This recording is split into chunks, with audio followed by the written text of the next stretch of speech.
Welcome to Oxford News This Week. I'm Elgin Nichols. And I'm Terry Stiles. A man is arrested for shooting out windows at the Oxford Middle School, and police are asking for help locating a local drug felon who left the area.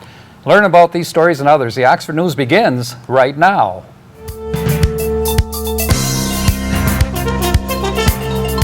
A 19-year-old homeless man was arrested this week for shooting out windows at the Oxford Middle School over the Thanksgiving holiday. Authorities say they found the suspect during a routine traffic stop on Lakeville Road. Officers suspected that he had been smoking pot, and when police questioned the suspect, he admitted to having both marijuana and a .380 semi-automatic pistol in the glove compartment. Officers later determined that the weapon was reported stolen during one of several home invasions in Waterford. Further investigation suggested that the pistol matched the caliber and evidence retrieved from the middle school shootings. The suspect remains in jail. The investigation remains open. A public hearing was held this week by the Oxford Planning Commission for the public to comment on 3 different topics, which include zoning for up to a 6 residential unit at 125 South Washington, a special land use permit at 28 North Washington, future home of Homegrown Brewery, and a residential development plan for 98 Gillespie, proposing a 76-unit apartment complex. Several members of the community expressed dissatisfaction of the 6-unit residential units at 125 South Washington. I am against this conditional rezoning of 125 South Washington Street because it feels like commercial development is being encouraged at the expense of our residential neighborhood. A 2-story multi-unit building will bring, of course, increased traffic on an already busy street, and renters who traditionally lower the value of surrounding residential homes. Myself, I don't think that it's going to help our property values, for one. Tearing down older historical homes is taking away from Oxford's quaint neighborhood character. I'm against this proposal because, again, I feel that it doesn't add to the historical home area that we have in the village, and is adding additional rental properties, which I'm not really against, but this one also seems to not have a lot of space for parking for those units. That was a concern when I looked at the map. Gillespie residents expressed disapproval about the 76-unit complex in their neighborhood. Currently, there are 16 homes on Gillespie, on the other side of the street. I think that 76 units is overpopulating the area. As the lady said before me, I think it is going to overpopulate our neighborhood. It's already busy as it is because a lot of people use our street to avoid 24. This is only going to make it worse. DDA Director Joe Frost expressed his support for the Homegrown Brewery project on Main Street. At the Downtown Development Authority are in full support of this request. We think that the Homegrown Brewing Company and their patio seating to the rear of their property will enhance the character of downtown Oxford. Their operation is going to be right in the heart of downtown, and we think it will be a great benefit to the community.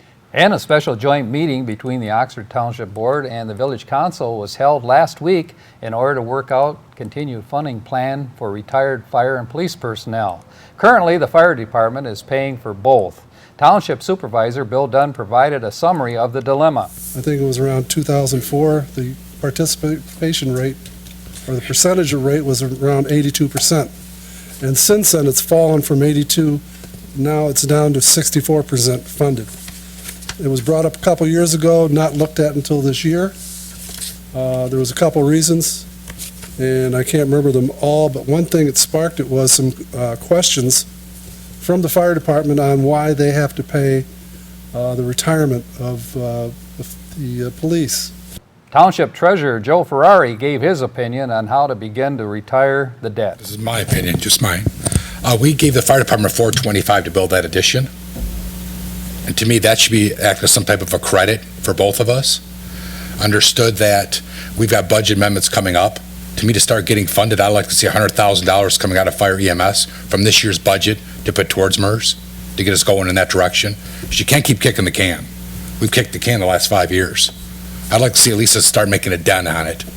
And I know the money's there, just have to look at it, and we gotta budget it. We're doing the amendments on Wednesday, put in 100,000 from that, the village has paid into the fire millage, so have we, and we're starting to retire some of that debt. Fire Chief Pete Schultz expressed his frustration with the situation. I understand how the whole agreement came down and the final settlement, so on and so forth. And if I'm hearing it correctly, it was basically decided that the township would assume the liabilities of MERS. Is that correct, Gary? Both Not of us the fire would. department, but the township. But that doesn't necessarily mean that had to come out of my budget to make this happen. I mean, it can come from the township somehow in a millage separately from general fund monies, something between the two of them. But the biggest part is the fire department budget is getting penalized by it more and more. And you're already talking, Joe just said taking another $100,000 out of it and keep going forward. I'm already paying more and more as it is. It just keeps getting dumped on without something else from the outside stepping up to do it. I can't keep cutting into the budget to go farther down. As the more it keeps going into, that's almost another person that I could hire on the staff of money that I'm, going to be paying out forward. Without a concrete agreement of how to move forward, the group voted to revisit the issue at their January meeting.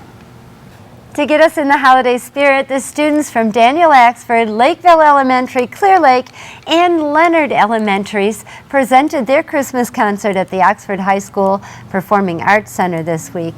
If you missed their darling performance, you can catch any of them right here on OCTV, or go to our website, occtv.org, and click on the programs link and watch any or all of the great holiday programs our students have been performing throughout the holiday season. Happy birthday to the Oxford Public Library, which celebrated their 90th year in operation this week. Library Director since 2007, Brian Cloutier, attributed the library's huge success to huge community support, and because of that support, Oxford has a beautiful library building with excellent staff assisting who are knowledgeable about the latest programs and technology. The library's meager beginnings started when Calvin Coolidge was president in 1925. The first library to open was the Christian Slayton Public Library, rightly named after Nellie Slayton, who died in 1901, but in her will, she specified the property to be used for a public library.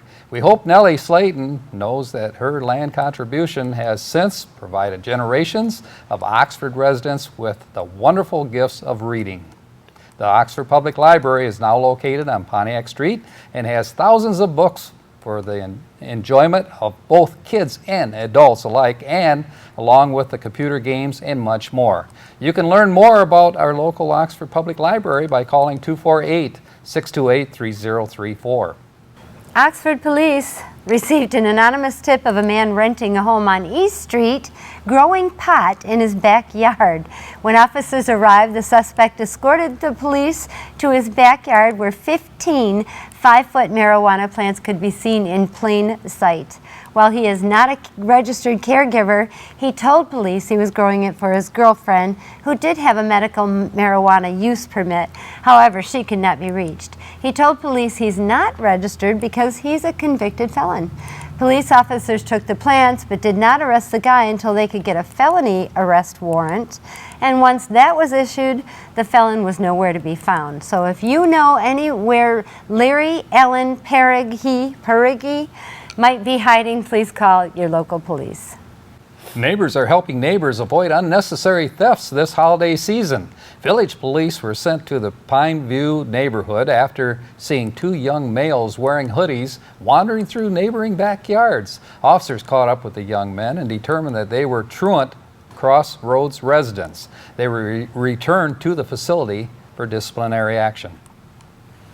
Well, I don't know. yay I'm for those telling you, neighbors. yeah, good for the neighbors. I even heard on the news last week that there's all kinds of UPS thefts happening. You know, UPS Yes. leaves the packages on the yard or the porch stoop, and it's not there when the resident gets home and expects their package. I'm telling you what, be nice to each other during the holiday season. And I came across, there was a small fire in downtown Oxford last night, and it was getting dark when Officer Sowald was trying to direct all the traffic on M24, and it's frightened me. It's amazing what these guys do, put themselves through for our own safety. I mean, we were all safe in traffic, but here he was walking and stopping lanes of traffic in the dusk. Very dangerous stuff. It is dangerous. So I'm sitting there appreciating, I'm watching the firefighters find this fire. It looked like they couldn't find it at first, but you could certainly smell it.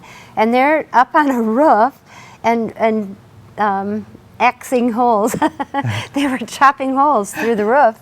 And there's Sergeant Sowald standing out in traffic. I'm just amazed at what these people do for our own safety. Well, I think, first of all, Oxford, they're to complement the police force Oh, my goodness, that's here, yeah. as well as the firefighters. We have, an excellent fire A1. department. yeah. And by the way, Mike Sowald, we're kind of used to you. Be careful on that highway, will you? Yeah, and he's such a good guy. I mean, I don't think he thought twice about standing out there, excuse me, helping the firefighters, because I got there when trucks were still pulling up, and he jumped right out of his car, and he's directing traffic. Finally, he got one of those light wands out, but it was pretty dark out there. In fact, one guy almost hit him, and I was sitting right there. I mean, he came right up on Officer Sowald and then realized he was there and stopped. So be careful if you see emergency vehicles. Don't go whipping around them. Be respectful that there are people walking around helping people. It's Oh, just- absolutely. And, Yeah. another group that I didn't mention were the EMTs from the fire department. Yes. I mean, they have saved Oh so my many lives in gosh. this area. Oh, yeah. They just, there were a couple of them, I think, Excuse me. that were just received awards, as a matter of fact, for saving a life. As well they should. Yeah. Oh, yeah, a guy that was having a heart attack. He had a heart with attack. young children, that's right. Yeah. So I guess we're going to end this with on a lighter note. Thank you, bravo. If you see one of your firefighters, just shake their hand and tell them thank you. And that's it for Oxford News This Week. If you want to learn more about these stories and others, stop by your local store and pick up a copy of the Oxford Leader newspaper, or better yet, catch us right here at OCTV Charter Channel 191 and AT&T Channel 99. And Leonard, you can watch us on Channel 19.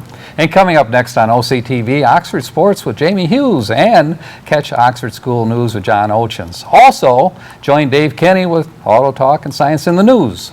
I'm Terry Stiles, and this is Oxford News This Week, where we bring your news closer to home. And I'm Elgin Nichols. Again, remember to always be kind to your friends and neighbors. And thanks for watching. Welcome to Science in the News. I'm Dave Kenny, and these stories are taken from the publication New Scientist. In our first story, drink up. The first moisture farm on Mars will be part of a mission blasting off in 2018. Earlier this year, results from NASA's Curiosity rover suggested pools of liquid water form at night just beneath Mars' surface before evaporating during the day. An instrument called HABIT, designed to measure this and test the process, has been approved for ExoMars, a joint mission between the European Space Agency and Russia to send a rover and lander to Mars in 2018. HABIT will use salts to absorb 5 millimeters of water from the atmosphere each day and can hold 25 millimeters in total. That might not sound like much, but if the process works, it can be scaled up to provide water for future crewed missions. Wow. And still in space, it's a reunion of astronomical proportions. A damaged satellite that missed its rendezvous with Venus was finally sent into orbit around the planet exactly 5 years late after mission controllers came up with a successful hack to get it back on course. On May 21, 2010, the Japanese space agency JAXA launched the Akatsuki satellite to study Venus's atmosphere. Researchers hoped that the mission would reveal, among other things, why the planet's surface is subject to extreme winds of up to 400 kilometers per hour. But disaster struck on December 7, 2010, when the satellite attempted to fire its thrusters. Instead of entering into orbit around Venus, it cruised off into space and wound up traveling around the sun. Later analysis suggested the thruster nozzles had been damaged, causing a safety valve to cut in before Akatsuki had properly changed course. Over the next few years, JAXA tested the various thrusters and found the main ones to be unusable. So the team came up with a last-ditch strategy for a second attempt on Venus. In October of 2011, they dumped all the fuel for the broken thrusters, making the satellite lighter. Then they used secondary attitude thrusters to control and orient the probe to put Akatsuki on course to rendezvous with Venus in 2015. Last Monday, that moment arrived. After firing its secondary thrusters for the full 20 minutes, Akatsuki had gone into orbit around Venus, JAXA announced. Concerns linger over the condition of Akatsuki's instruments. It was never built to fly as close to the sun as it has, and they could have been damaged by the heat. As a result, JAXA decided to attempt the Venus rendezvous now instead of the next year, even though the later date would have put the satellite into a better orbit for collecting data. If it is successful in getting into orbit, it will be our only opportunity to study Venus from orbit in the next few years, says Jeremy Bailey from the University of New South Wales in Sydney, Australia. Since the European Venus Express orbiter ended its mission in 2014, we have not had any probe gathering data from Venus's atmosphere, he says. The probe's observations could yield insights into what Earth might be like a billion years or so on, when the greenhouse effect could have run away and the sun's output may be higher than today. Still in space, even gluttons can't eat forever. When black holes at the hearts of galaxies swell up to 50 billion times the mass of our sun, they may lose the disks of gas they use as cosmic feedlots. Most galaxies host a supermassive black hole at their center. Around it is a region of space where gas settles into an orbiting disk. This gas can lose energy and fall inwards, feeding the black hole. But these disks are known to be unstable and prone to crumbling into stars. Theoretically, a black hole can grow so big that it swallows up the stable part of the disk and destroys it. However, no one thought that black holes could grow so big that they could do this. It didn't occur to us to worry about it because the mass required was so large, says Andrew King of the University of Leicester in the UK. But that's changed in recent years. The heaviest black holes we've now seen have a mass of 40 billion times that of our sun. That fact prompted King to calculate how big a black hole would have to be for its outer edge to keep a disk from forming. He came up with a figure of 50 billion solar masses. Without a disk, the black hole would stop growing, meaning 50 billion suns would be about the upper limit. The only way it could get larger is if a star happened to fall straight in or another black hole merged with it. Neither process fattens them up as well as a gas disk, however. Unless you merge with another monster, you'll make almost no difference to the black hole mass, King says. And so it goes. Well, that's it for this edition of Science in the News. I'm Dave Kenny. Stay tuned to Oxford Community Television, and we'll be right back. I'm John Ochins, and welcome to the Oxford Wildcats School Update. Our kids are involved in lots of competitions lately. Members of our high school choir just returned from a Disney trip to Florida. Every year they have the Candlelight Processional at Epcot. Many students audition from around the country. Around 20 of our singers made the cut and got to sing with a big orchestra and host Neil Patrick Harris. Oxford High School Choir Director Christopher Card fills us in. What we had the opportunity to do is go perform at Disney at what they call their Candlelight Processional. It's been a tradition that's been going on at Disney since 1959. We got to be part of that tradition. They perform 3 times a night in a way that draws thousands of people to an outdoor theater to hear traditional Christmas music performed. And we had the honor of auditioning and being selected to perform at Epcot this Candlelight Processional with a 50-piece orchestra, the Voices of Liberty, and celebrity narrator Neil Patrick Harris. This is something that I've wanted to do. We've got different areas that we want to perform in, both in America and around the world. So this is one that we wanted to do in the United States as a performance that'd be worthwhile, to perform great music in a place that would bring us exposure and where the kids could have an impact of a lifetime. And this seemed to be the right time to have this performance for the Candlelight Processional. Charity Justine Garner was one of the kids who went. She shares her thoughts. It was amazing. The experience was so just mind-blowing to be a part of. Seeing thousands of people out there, you know, for each performance, and it was so cool to be able to perform for them. Be sure to see these kids in action during the holiday concerts coming up at the Performing Arts Center. The middle school robotics team is attending their regional first competition this week. Ben Fracker and Andrew Hazelton tell us more. The competition we're preparing for is the first rescue competition. It's a 12-hour tournament. It's a 12-hour competition. and we are given a set of challenges that we have to create a robot that can overcome.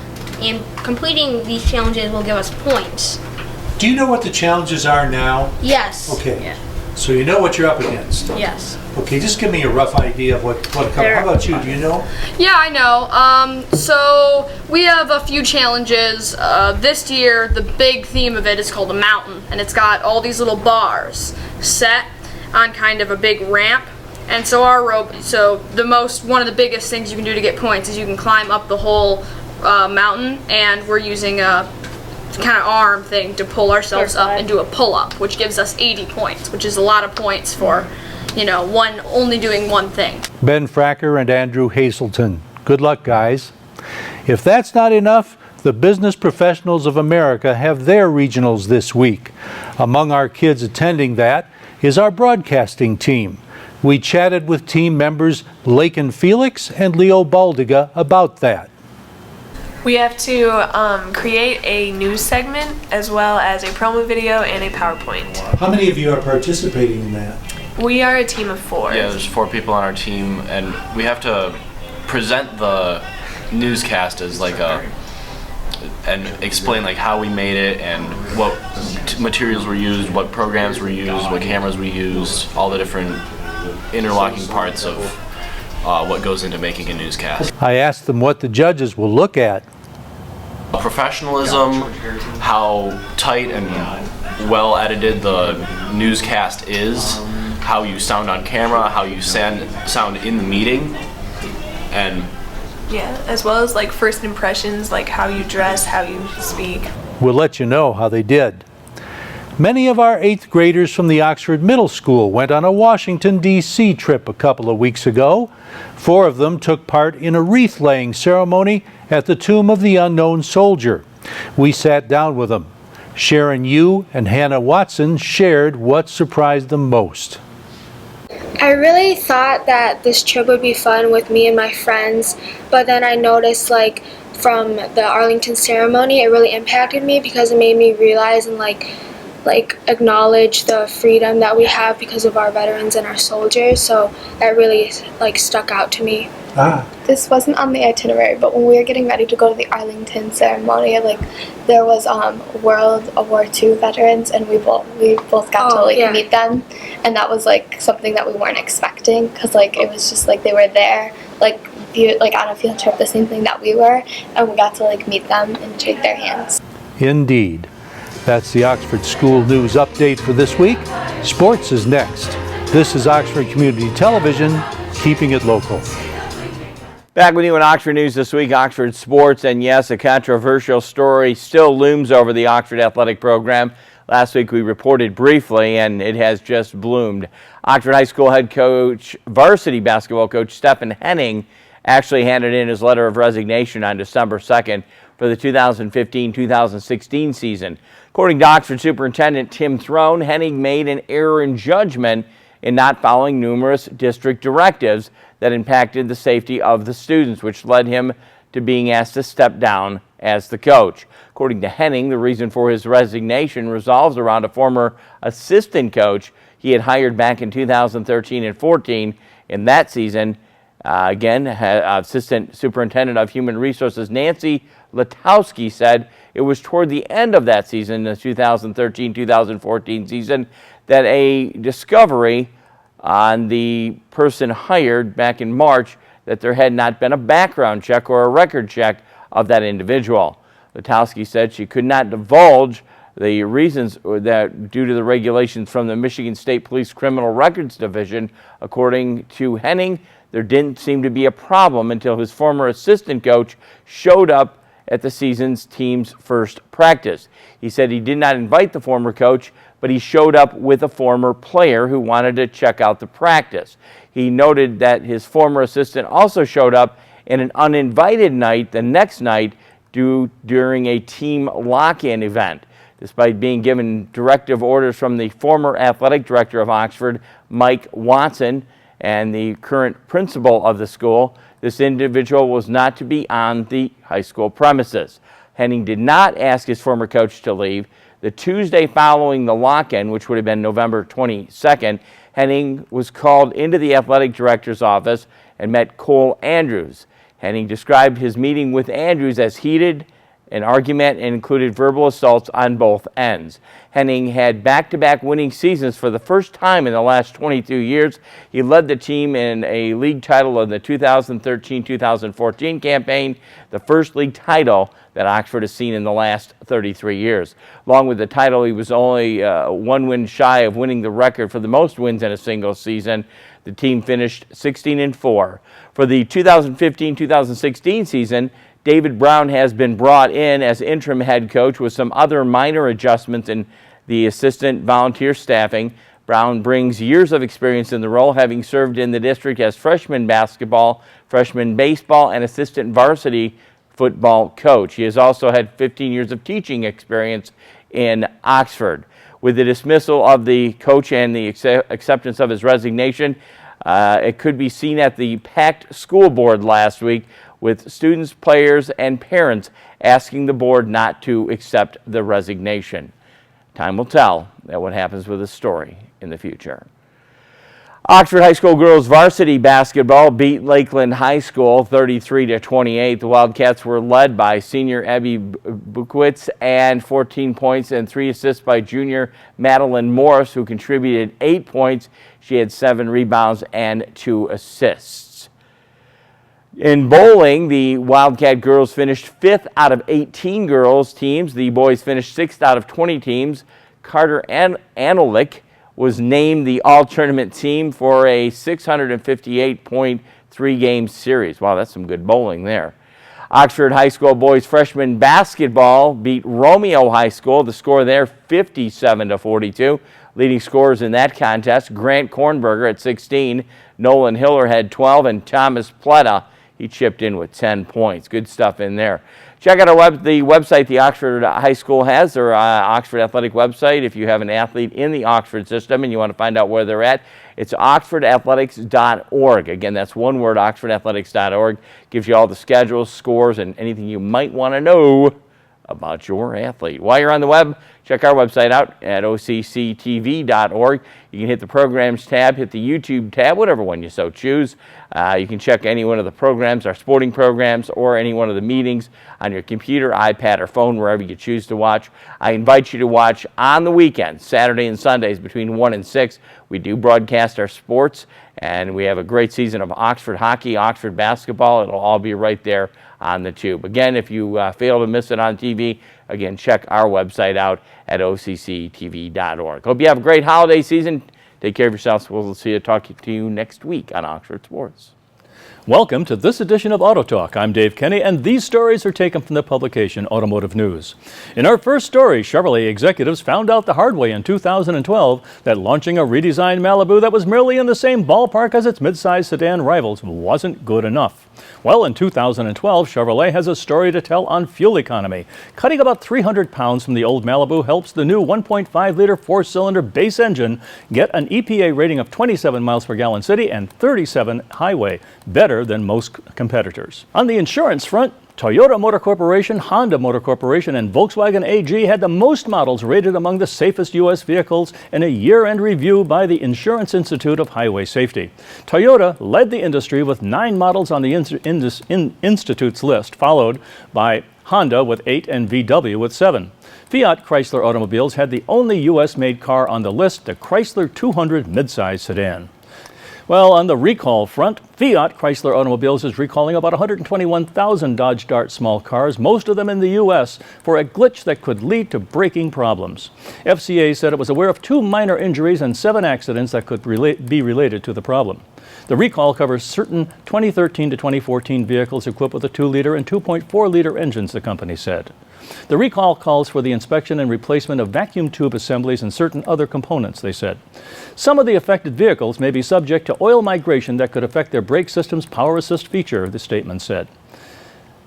Foundation brake function is unaffected, however. However, if this condition occurs, the driver may notice hard pedal feel on brake application, and longer distances may be required to stop the vehicle in emergency situations. Affected customers will be advised when they may schedule service, which will be performed at no cost. Well, that's all for this edition of Auto Talk. I'm Dave Kenny, and as always, may the wind be at your back as you cruise down life's highways. Stay tuned to Oxford Community Television, and we'll be right back after this.